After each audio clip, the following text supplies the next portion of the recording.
Good morning. Good morning. It's good to be with you today. We get situated here.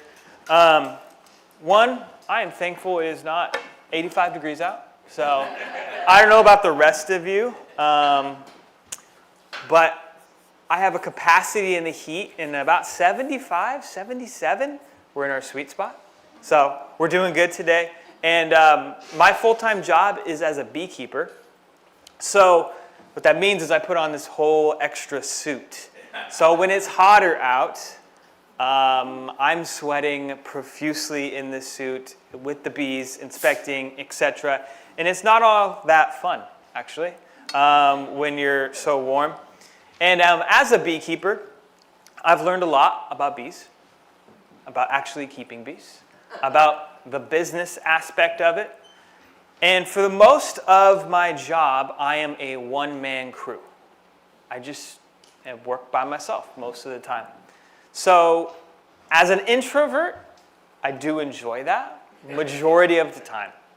However, 5 to 10% of the time, it would be nice to walk down the halls and see a coworker, to at the Keurig for my afternoon cup of coffee, run into somebody, or just in passing, whatever. It'd be nice to have some human interaction and some people to help me out. But regardless, one of the lessons that I'm learning by myself, I've learned, learning, continuing to learn, is how to deal with change. How to deal with change. Now, for most of my life, I would say that I have not done well with change.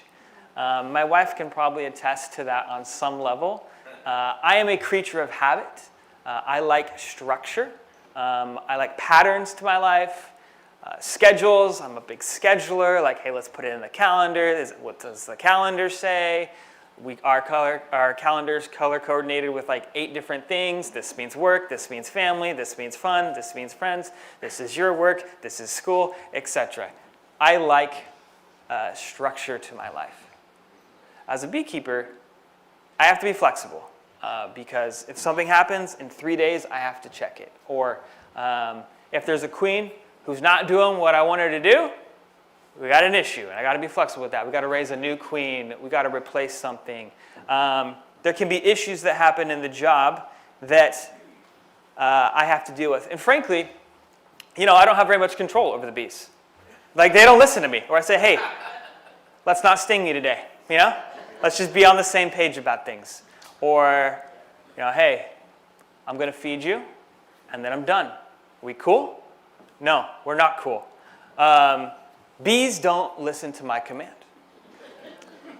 People do not listen to my command. I don't know if you've ever tried to command someone or instruct them. For me, it doesn't go over very well. Maybe for you, you have better luck. Throughout history, on the other hand, there are people who can command. They have the authority to do so. Generals, captains, lieutenants, those things in the military, especially in wartime, they can command people. Presidents, it's in their title, commander-in-chief. They have the ability to command things. Kings and queens have the ability to command people. And, of course, Jesus. He gives commands. We have the ability to listen to his commands. And throughout the New Testament, he synthesizes the Old Testament law. He gives us new commandments, such as the Great Commission. He sheds light on how to live a righteous life. And that's what I want us to remember today. We can go to the next slide here. This is what I want us to hang on to, that Jesus commands us to change and draws us to new life. Jesus commands us to change and draws us to new life. We'll get to the text in a minute, but let's pause and consider. Who has command in my life? Or over my life? Someone or something has authority in your life. Bottom line. Now, what is that thing? Someone or something commands your life. And for some of us, it might be our spouse. It might be a boss in a job. Perhaps it's our kids. The relationship is a little turned on its head. Maybe it's a pet. We do anything for this pet. This pet runs the house. Maybe it's a good friend. Maybe it's a hobby. Maybe it's pickleball or fishing, something we like to do. Perhaps it's a political candidate. I think we live in a moment that is very politically polarizing. I think we live in an age, as Katie well said, and just the interaction she had on Facebook or was observing, where our loyalty is often given into politics rather than faith. We tend to let just about anything speak into our life. It could be the TV, social media, Facebook, TikTok, Instagram, Snapchat, whatever else the kids are doing these days. The news. The news sucks sometimes, man. Friends, family, for better or for worse. And for some people, maybe faith or religion. Just pause for a minute and consider the world where it finds itself. What is our world like right now? Do we see a peaceful place? Is it a place that looks out for the best for each other at all times? That we seek the benefit of those around us? That we tackle impossible tasks together rather than it's you against me? Do we look at the world and see God at work?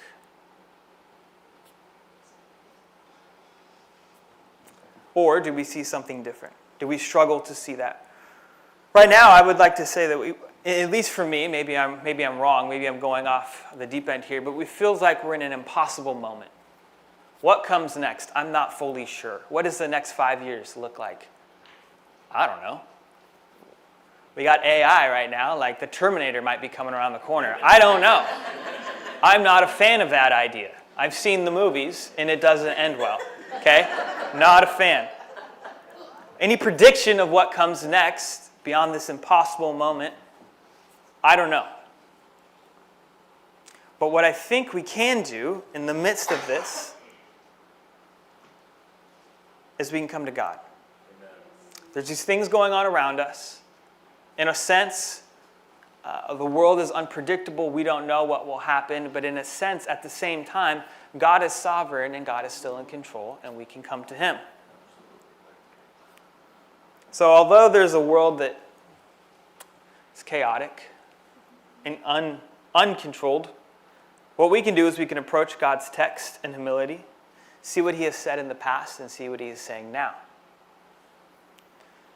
So, as we come humbly to understand, look forward to see what He's doing in the world, we're going to turn to John chapter 5. Because God is sovereign and He's always working. We'll give you a second to turn there. A little bit of context. We had been in John chapter 4 for a while, kind of working through the story there. In John chapter 4, is there a slide with a map? Yeah, we can go here. Jesus starts in Jerusalem, kind of towards the bottom here, and he had worked his way up to Galilee. He had gone and stopped in Samaria, which was a big no-no for the Jews.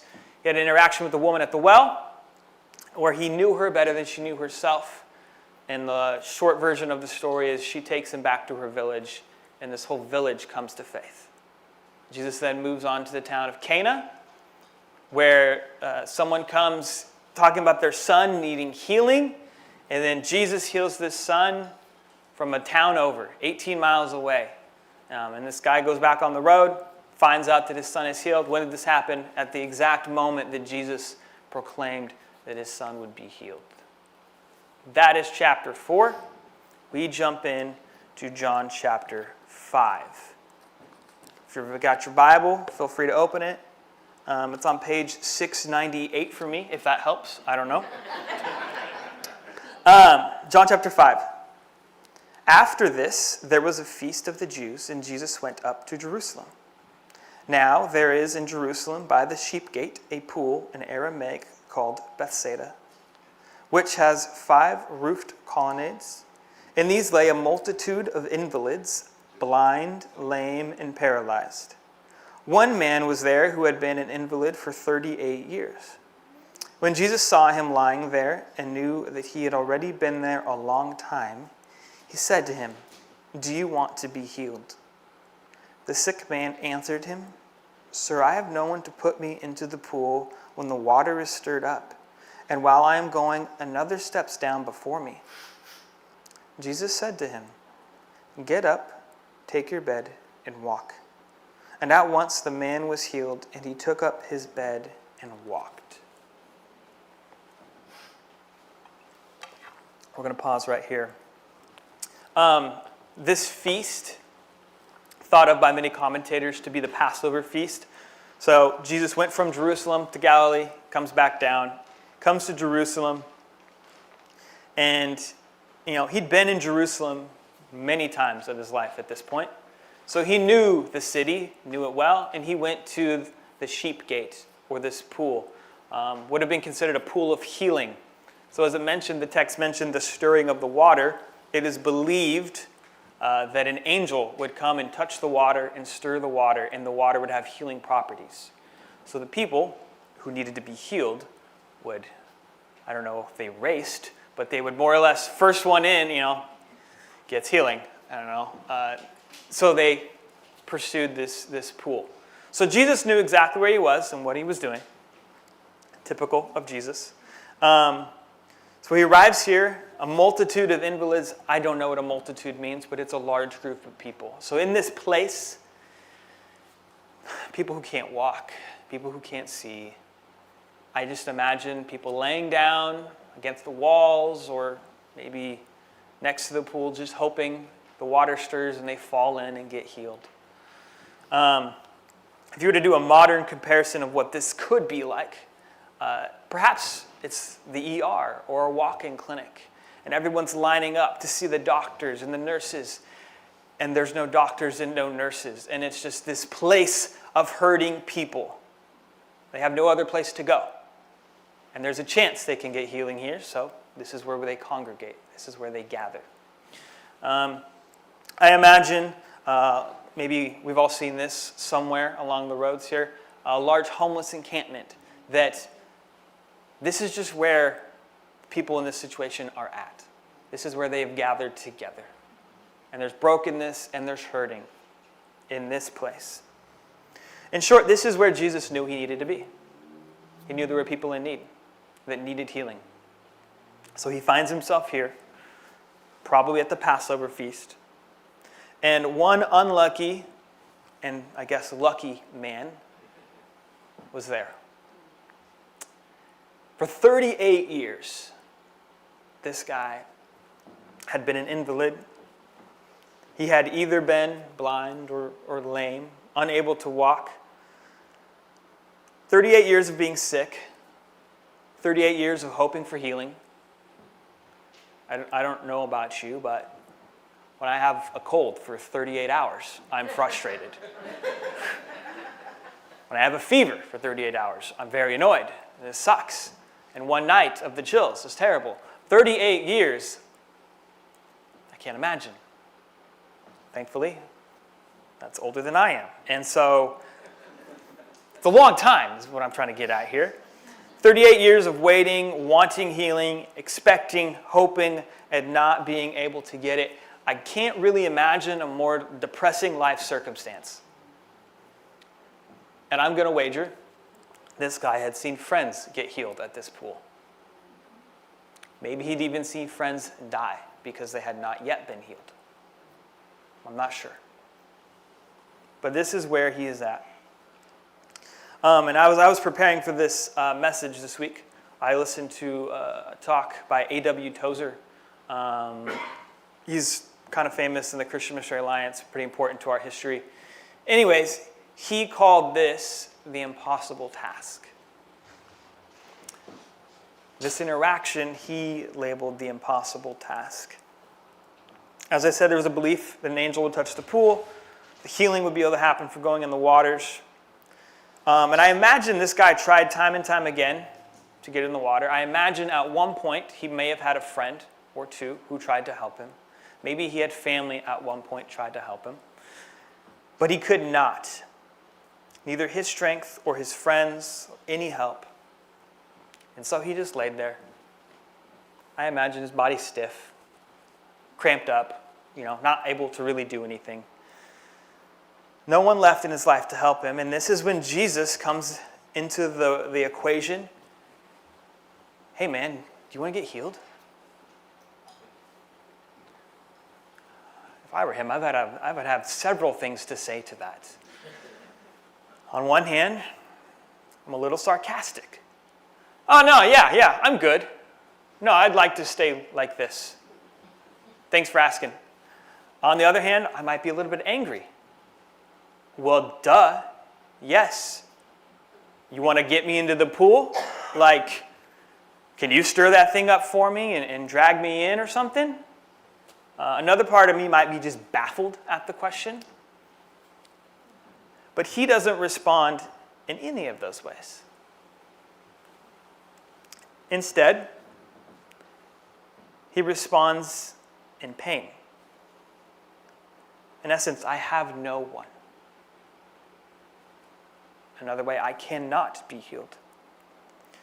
In verse 7, the sick man answered him, Sir, I have no one to put me into the pool when the water is stirred up. And while I am going, another steps down before me. He's very defeated. There is nothing more he feels that can be done. And so Jesus, gives him the most obvious command possible. Get up, take your bed, and walk. Hey, you who can't walk, get up and walk. Easy enough. The impossible task.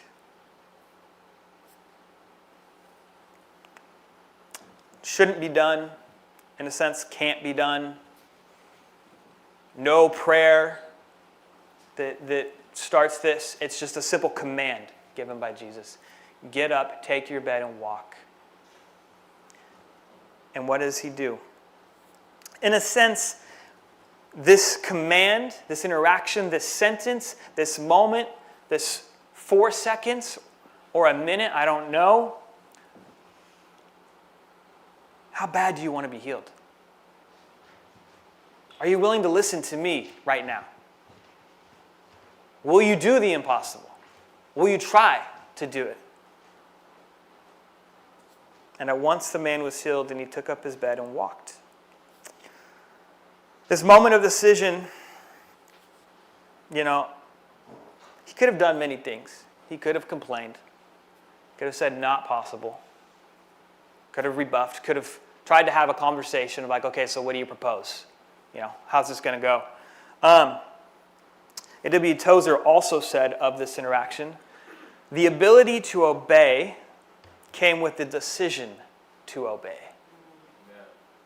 In a sense, the impossible task, the get up and walk that you actually can't do, if you make the decision internally to do this, the sovereign hand of God is going to help you get up and walk right now.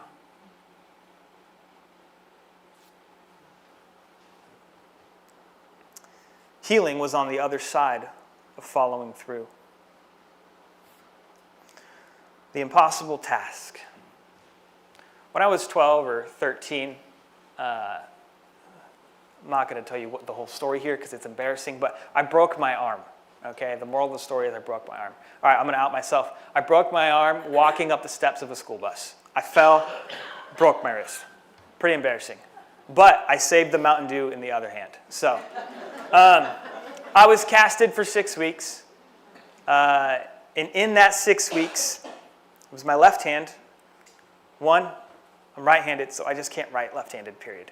But then also with a cast, there was no way I could write a sentence or anything. So if someone would have told me, hey, you have to write 2 pages with that hand, that's an impossible task. There is no way I could have done that. It would have been chicken scratch with a healed hand, and it was not possible with a broken hand. Yet, in this situation, the impossible task was made possible. So I ask us, what impossible tasks are before us? What thing in our life may we need to do that seems impossible to do, but is possible with God? Consider that for a moment. Because I would like to say that the life of a Jesus follower, the impossible task is just another Tuesday. Pray for your enemies and those who persecute you. Love your enemies. Pick up your cross daily and follow me. Think more for others than you think of for yourself. Give when you have little to give. Things that seem impossible are continually made possible by Jesus. So as we ponder what impossible task we may have before us in our life, let's continue with the story, continuing in verse 9. Now that day was the Sabbath. So the Jews said to the man who had been healed, "It is the Sabbath, and it is not lawful for you to take up your bed." What an absurd thing to say, you know? But he answered them, the man who healed me, that man said to me, "Take up your bed and walk." They asked him, "Who is the man who said to you, 'Take up your bed and walk'?" Now the man who had been healed did not know who it was, for Jesus had withdrawn, as there was a crowd in the place. Afterward, Jesus found him in the temple and said to him, "See, you are well. Sin no more, that nothing worse may happen to you." The man went away and told the Jews that it was Jesus who had healed him. And this was why the Jews were persecuting Jesus, because he was doing these things on the Sabbath. But Jesus answered them, "My Father is working until now, and I am working." This is why the Jews were seeking all the more to kill him, because not only was he breaking the Sabbath, but he was even calling God his own Father, making himself equal with God.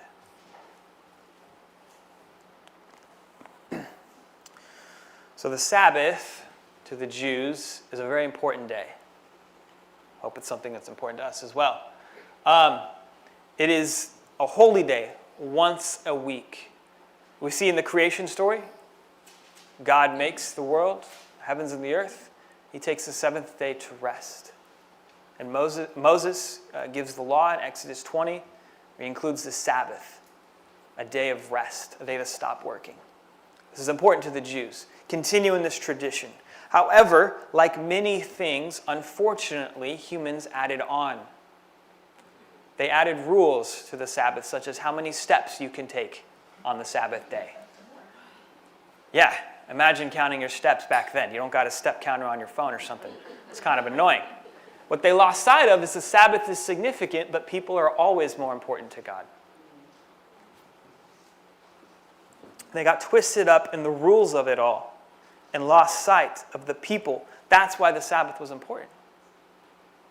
The Sabbath, if we follow it, if we believe in it, is actually, God, you are God, and I am not you. I am human. I'm going to trust you to do in 6 days what I think I can do in 7. That's the importance of the Sabbath. And this isn't the first time. Jesus had a few interactions with the Pharisees over the Sabbath. So it's a thing that they were very frustrated with him about. And what I find to be the most interesting, or one of the most interesting parts of this text, is when they ask him, "Hey, who healed you?" I was like, whoa, step back a little bit. But he says, basically, "I don't know. There's this guy who told me to get up and walk, and I did it." There's an element of faith that happened in his life, and yet he didn't fully know who he was trusting in, that it was actually Jesus before him. Without realizing that it was Christ he was speaking to, he somehow still had faith. That's remarkable.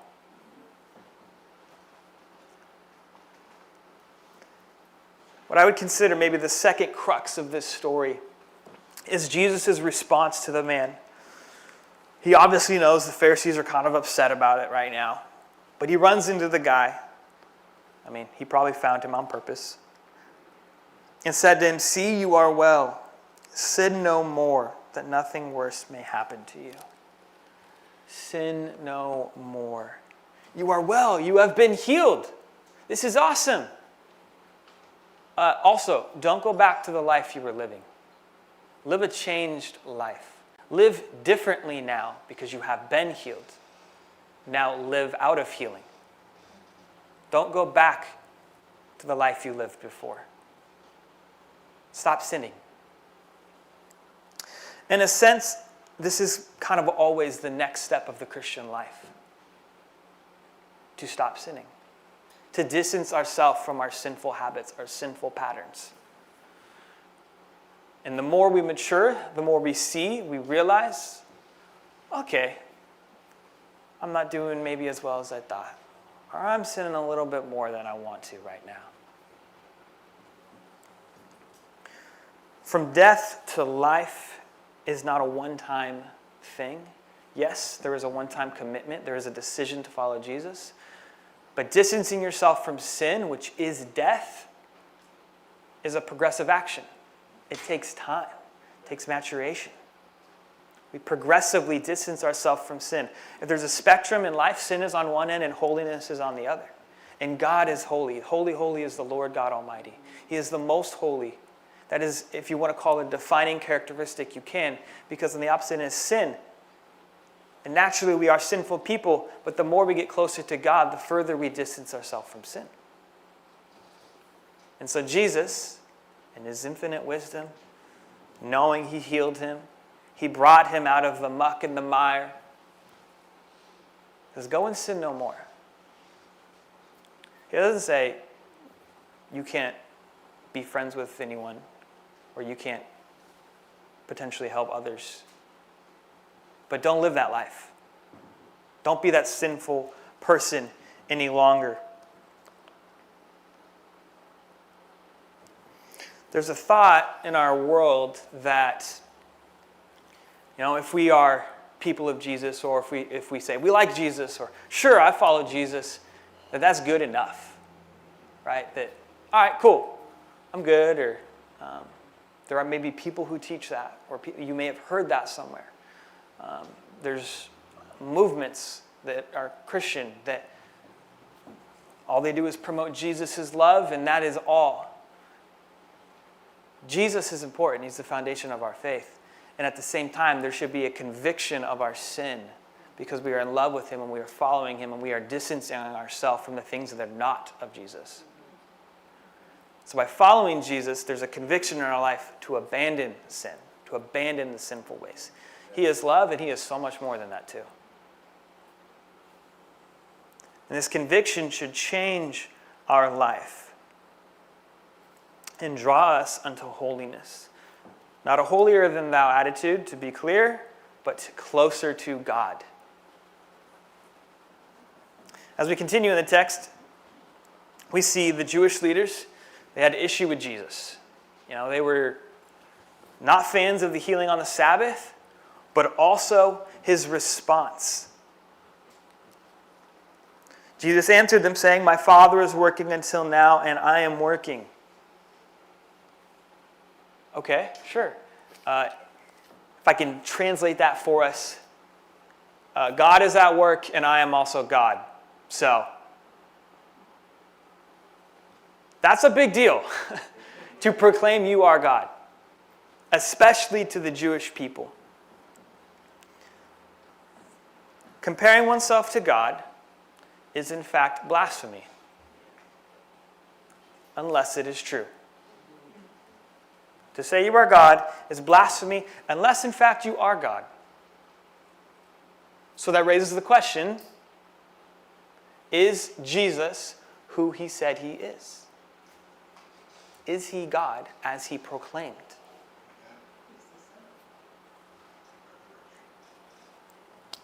What do we do with the claims of Jesus? I believe the claims of Jesus are a life-changing belief. And I believe that we have to deal with it at some point in our life.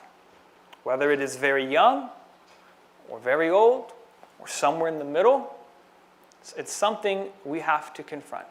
Is Jesus who he said he is? So, the things we can walk away with here. What do we do with this passage? There's a few things. One, deal with the claims of Jesus. Is he God? Is he who he says he is? You have to ask that question. If yes, it should change your life into following or outright rejection. Those are only two outcomes. If you come to the conclusion that he is not, I would ask you why. And I would love to hear your explanation. I'd love to dialogue about that. Secondly, where do you need healing in your life? The whole beginning part of this text, and really the thing that is behind the whole text, is the healing of the man at the pool. So where do you need healing? Physically, what ailments do you have? What things do you need healing for? At the end of the service, there'll be prayer teams up ahead. Here in the front, we'd love to pray for you. What physical ailments do you have? But beyond that, I believe Jesus has the power to heal more than just our physical needs. Our emotional needs, mental things we have, mental illnesses, and also spiritually. What spiritual wounds do you have that may need healing? Because this guy, we see physical healing, but then we also see a spiritual transformation. Because the sin no more aspect is a spiritual aspect. So Jesus is calling him to a higher spiritual life. So, where do you need healing? In a variety of ways. Third, the impossible task. As A.W. Tozer called it, the impossible task. What impossible task is in front of you that you need to confront? What thing in your life can you not possibly do unless Jesus actually helps you do it? I can't answer that question for you. It takes a little bit of self-reflection. Maybe you know the moment I said it, hey, the thing that can't be done unless God makes it happen. What is that thing in your life? And then, with that, go for it. Do it. Get up and walk. And then lastly, sin no more. Go and sin no more. I don't know what sin might be hindering you, or maybe you don't know what sin might be hindering you. But because we are all humans, and no matter how long we've been following Jesus, there are always sinful things in our life that we need to get rid of, that we need to distance ourselves from, that we need to abandon, right? Jesus doesn't say just sin a little. Sin no more. So leave behind.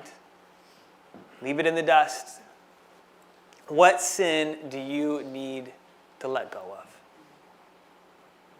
If you don't know, ask a spouse or a close friend. I'm sure they can help you with it. Hey, have you thought of this one? Nope. Go and sin no more. Now we're going to transition for just a sec.